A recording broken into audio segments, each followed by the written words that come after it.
السلام علیکم۔ میں ایک بنگلے میں ڈرائیور تھا۔ 2 مہینے سے مالک اور مالکن امریکہ گئے ہوئے تھے اور ان کی 17 سالہ جوان بیٹی گھر میں ہی تھی۔ جب مالک اور مالکن واپس آئے تو آتے ہی مالک مجھے پیٹنے لگے اور جب میں نے وجہ پوچھی تو میری جان نکل گئی۔ مالک کی بیٹی امید سے تھی اور وہ کہہ رہی تھی کہ میں نے اس کے ساتھ۔ میرا نام مراد تھا اور آزاد کشمیر کے ایک گاؤں کا رہائشی تھا۔ نوکری کی غرض سے میں لاہور آ گیا تھا اور کوئی ہنر نہ ہونے کی وجہ سے سڑکوں پر مارا پھر رہا تھا کہ جب میرے ایک دوست نے مجھ پر رحم کھایا اور مجھے گاڑی چلانا سکھا دی۔ اسی دوست کی بدولت مجھے ایک بنگلے میں ڈرائیور کی نوکری مل گئی۔ گھر میں صرف مالک، مالکن اور ان کی بیٹی تھی۔ جب میرے دوست نے میری ذمہ داری لی تو مالک نے مجھے اپنی بیٹی کی گاڑی پر ڈرائیور رکھ لیا۔ مالک کی بیٹی ایک بڑے کالج میں پڑھتی تھی اور میں اس کی گاڑی چلایا کرتا تھا۔ روز صبح اسے کالج چھوڑتا اور واپسی میں کالج سے لے کر بنگلے میں پہنچاتا۔ اکثر وہ شام میں اپنے دوستوں کی طرف نکل جاتی تو میں ہی اسے لانے لے جانے کا کام کرتا۔ ایک گاؤں والا ہونے کی وجہ سے میں عزت کے معاملے میں بہت ہی زیادہ حساس تھا۔ میں نے کبھی نظر اٹھا کر مالک کی بیٹی کی طرف نہیں دیکھا تھا۔ مالک کی بیٹی کا نام کنزا تھا اور وہ ایک حسین لڑکی تھی، لیکن میں ہمیشہ ہی نظر جھکا کر اسے بات کرتا تھا۔ میرے لیے تو میرے مالک اور مالکن قابل احترام لوگ تھے جنہوں نے مجھے کام دے کر میری مشکل آسان کر دی تھی۔ میں مالکن اور مالک سے بہت زیادہ عقیدت رکھتا تھا کیونکہ وہ دونوں ہی بہت نیک تھے۔ کنزا بی بی راستے میں مجھ سے باتیں کرتی اور بہت ساری باتیں مجھے بتاتی، لیکن میں سوائے سر ہلانے کے اور کوئی جواب نہ دیتا۔ وہ بلا کی ذہین تھی اور ہر کلاس میں اول آتی تھی۔ کنزا بی بی منہ میں سونے کا نوالا لے کر پیدا ہوئی تھی۔ مالک ان کی ہر بات فوراً ہی پوری کر دیتے۔ کنزا بی بی نے نئی گاڑی کی فرمائش کی تو مالک نے فوراً ہی انہیں نئی گاڑی خرید کر دے دی۔ کنزا بی بی مجھے کہنے لگی کہ دیکھو میں نے تمہارے لیے نئی گاڑی لے لی ہے۔ ان کی بات سن کر میں مسکرا دیا۔ وہ اکثر ہی باتوں میں مجھے چھیڑتی اور میرے ساتھ فری ہونے کی کوشش کرتی، لیکن میں کبھی اپنی حد سے تجاوز نہ کرتا۔ کنزا بی بی جب بھی خریداری پر جاتی تو وہ میرے لیے بھی کچھ نہ کچھ ضرور لے آتی۔ کنزا بی بی کو معلوم تھا کہ میری بہن کی شادی ہونے والی ہے۔ وہ میری بہن کے لیے بھی کچھ نہ کچھ خرید کر دیا کرتی تھی کہ یہ اس کی شادی کے لیے ہے، گاؤں بھجوا دو۔ میں ان کی عادت اور اخلاق سے بہت متاثر تھا، لیکن مجھے کیا خبر تھی کہ یہی کنزا بی بی ایک دن میرے کردار کو پاش کر دے گی۔ کنزا بی بی کی کم عمری میں ہی شادی ہو گئی تھی اور وہ شادی ہو کر اپنی خالہ کے گھر جانے والی تھی۔ کنزا بی بی گاڑی میں اکثر ہی فون پر اپنے دوستوں سے باتیں کر رہی ہوتی، جس میں ان کے منگیتر کا بھی کہیں نہ کہیں نام آتا، لیکن میں کبھی ان کی بات سننے کی کوشش نہیں کرتا اور اپنا دھیان ادھر ادھر لگائے رکھتا۔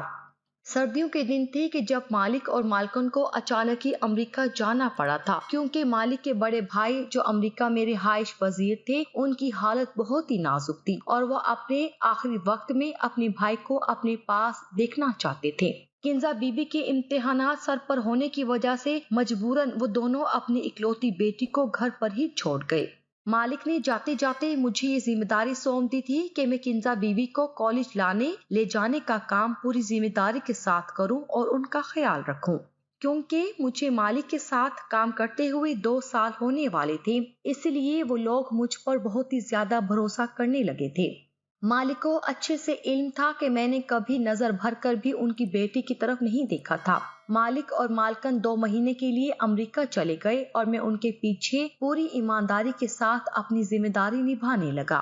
کچھ ہی عرصے بعد میری چھوٹی بہن کی شادی تھی اور اسی لیے مجھے بہت زیادہ پیسوں کی ضرورت تھی۔ میں کنزا بی بی کو کالج چھوڑ کر قریب ہی ایک مکینک کی دکان پر چلا جاتا اور وہاں بیٹھ کر کام سیکھتا تاکہ فارغ وقت میں یہ کام بھی کر سکوں۔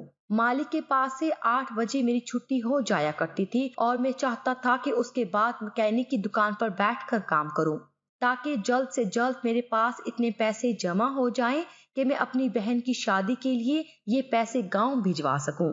جتنا عرصہ مالک موجود نہیں تھے مجھے کام سے جلدی فراغت مل جایا کرتی تھی، کیونکہ کنزا بی بی زیادہ تر گھر میں ہی رہا کرتی تھی۔ دیکھتے ہی دیکھتے 1 مہینے کا عرصہ گزر گیا اور مالک کے بڑے بھائی اپنی زندگی کی بازی ہار گئے اس رات ہی میرے پاس کنزا بی بی کا فون آیا کہ ان کی طبیعت کچھ ٹھیک نہیں ہے اور میں ان کے پاس آ جاؤں، شاید انہیں ڈاکٹر کے پاس جانا پڑے۔ بی بی جی کی بات سن کر میں پریشان ہو گیا۔ رات کی اس پہر میرا بنگلے کے اندر جانا کچھ مناسب نہیں تھا، لیکن بیماری کی حالت میں بی بی جی کو اکیلا نہیں چھوڑ سکتا تھا، جبکہ وہ اپنے تایا کی موت کے غم میں تھی۔ پوری رات میں ان کے ساتھ ہی رہا اور ان کا خیال رکھتا رہا۔ وہ شدید بخار میں تپ رہی تھی اور ساری رات غنودگی میں رہی تھی۔ ساری رات میں ان کے پاس بیٹھا رہا اور صبح تک ان کی حالت کچھ بہتر ہوئی تو میں واپس اپنے کوارٹر میں چلا آیا۔ وقت تیزی سے گزرتا رہا اور اس دن کے بعد سے کنزا بی بی کی طبیعت کچھ ٹھیک نہیں رہنے لگی۔ وہ بہت ہی زیادہ کھوئی سے رہنے لگی۔ مجھے لگا شاید وہ اپنے ماں باپ کی جدائی میں پریشان ہو گئی ہیں، لیکن مجھے کیا خبر تھی کہ دراصل حقیقت کیا ہے۔ مالک نے مزید 1 مہینہ اور اپنے بھائی کے بچوں کے پاس گزارا اور پورے 2 مہینے بعد وہ دونوں گھر واپس آئے تو میں انہیں دیکھ کر بہت خوش ہوا، لیکن اس وقت میرے قدموں تلے زمین نکل گئی جب مالک نے پاس پڑا ڈنڈا اٹھا کر مجھے بری طرح پیٹنا شروع کر دیا۔ وہ مجھے گندی گالیاں دیتے جا رہے تھے اور مارتے جا رہے تھے۔ مجھے سمجھ نہیں آ رہا تھا کہ مجھ سے ایسی کون سی غلطی ہو گئی ہے جو مالک اس قدر غصہ ہے کہ میری بات بھی سننے کو تیار نہیں۔ اور جب مجھے پوری بات پتا چلی تو ایسا لگا جیسے کسی نے میرے قدموں تلے زمین کھینچ لی ہے۔ کنزا بی بی نے مجھ پر یہ الزام لگایا تھا کہ میں نے ان کے ساتھ زبردستی کی ہے اور وہ اب امید سے ہیں، اور یہ بات ڈر کے مارے انہوں نے اپنے ماں باپ کو فون پر نہیں بتائی کہ میں انہیں کوئی نقصان نہ پہنچا دوں۔ میں نے حیرت سے کنزا بی بی کو دیکھا جو کمال ڈھٹائی سے جھوٹ پر جھوٹ بول رہی تھی۔ میں تو کنزا بی بی کو بہت ہی سیدھا سادہ اور معصوم سمجھتا تھا، لیکن انہوں نے تو میرے ہی کردار کو داغدار کر دیا تھا۔ مالک میری کوئی بات سننے کو راضی نہیں تھے اور کنزا بی بی اپنے جھوٹ سے پیچھے ہٹنے کو تیار نہیں تھی۔ وہ کہہ رہی تھی کہ جس رات تایا کا انتقال ہوا ان کی طبیعت ٹھیک نہیں تھی۔ انہوں نے مجھے کمرے میں بلایا تھا۔ انہیں لگا تھا کہ شاید انہیں ڈاکٹر کی ضرورت ہے، لیکن میں ہسپتال لے جانے کی بجائے ان کے ساتھ غلط کام کر بیٹھا۔ مالک نے پولیس کو بلا کر مجھے جیل میں ڈلوانے کا فیصلہ کیا تھا، لیکن کنزا بی بی نے انہیں روک دیا تھا۔ کنزا بی بی نے اپنے والد کو کہا کہ ایسا کرنے سے ان کی عزت پر آنچ آئے گی۔ کنزا بی بی کے والد مجھے نوکری سے نکال چکے تھے اور میں بہت ہی زیادہ پریشان تھا۔ میرے پاس کرنے کے لیے کوئی کام نہیں تھا اور اتنی جلدی مجھے دوسری نوکری بھی نہیں مل رہی تھی، جبکہ میری بہن کی شادی سر پر آ گئی تھی۔ میں مالک کے دیے ہوئے سرونٹ کوارٹر میں رہتا تھا اور اب میرے پاس رہنے کے لیے بھی کوئی جگہ نہیں تھی، اس لیے میں مجبور ہو کر دوبارہ مالک کے در پر گیا اور انہیں اپنی بے گناہی کا یقین دلانا چاہا۔ لیکن مالک نے میرے سامنے ایسی شرط رکھی کہ میرے ہوش اڑ گئے۔ مالک نے مجھ سے کہا کہ تمہیں کنزا سے کچھ مہینے کے لیے شادی کرنی ہوگی، جب بچے کی پیدائش ہو جائے تو پھر تم اسے چھوڑ کر چلے جانا۔ ہم نے بچہ ضائع کروانے کی بہت کوشش کی، لیکن سب ڈاکٹروں نے یہی کہا کہ اس عمل میں کنزا کی موت ہو سکتی ہے اور میں اپنی اکلوتی بیٹی کو کھونا نہیں چاہتا۔ کنزا کا منگیتر بھی اسے چھوڑ کر چلا گیا ہے اور اس سے پہلے کے زمانے میں ہماری بدنامی ہو، ہم کنزا کو تمہارے ساتھ رخصت کر دیں گے اور تم اسے اپنے ساتھ اپنے گاؤں لے جانا۔ جب بچے کی پیدائش ہو جائے گی تو اس کے بعد ہم کنزا کو واپس لے لیں گے۔ میں جانتا تھا کہ یہ بچہ میرا نہیں ہے اور کنزا نے جھوٹ بولا ہے، لیکن اس کے باوجود میں اس پر راضی ہو گیا تھا کیونکہ مجھے اپنی بہن کی شادی کے لیے پیسوں کی ضرورت تھی اور فی الحال اتنے پیسے مجھے صرف مالک ہی دے سکتے تھے۔ اسی لیے میں نے کنزا سے شادی کرنے کے لیے حامی بھر لی اور اس کے ساتھ نکاح کر کے اسے گاؤں لے آیا۔ کنزا بہت خاموش تھی۔ میں نے بھی گاؤں پہنچنے تک سارا راستہ اس سے کوئی بات نہ کی تھی۔ نکاح کے فوراً بعد میں ہم دونوں گاڑی کے ذریعے گاؤں آ گئے تھے۔ میری ماں اور گھر والے کنزا کو دیکھ کر حیران رہ گئے اور جب میں نے اپنی ماں کو بتایا کہ میں نے شادی کر لی ہے تو میری ماں حیران رہ گئی اور کہنے لگی کہ اتنی بڑی بات تو نے مجھے بتائی بھی نہیں۔ تیری شادی کو لے کر میرے کتنے ارمان تھے، لیکن پھر کنزا کی موجودگی کو محسوس کرتے ہوئے میری ماں خاموش ہو گئی اور کنزا کو پیار کرنے لگی۔ کنزا بہت ہی خوبصورت تھی۔ اتنی پیاری اور کم عمر بہو دیکھ کر میری ماں کی ساری شکایتیں دور ہو گئی اور وہ کنزا کو میرے کمرے میں لے گئی اور اسے گاؤں کی عورتوں کی طرح سجانے لگی۔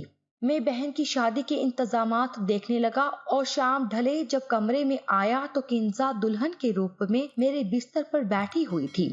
اسے دیکھ کر میں ششدر رہ گیا۔ وہ کوئی حور پری معلوم ہوتی تھی۔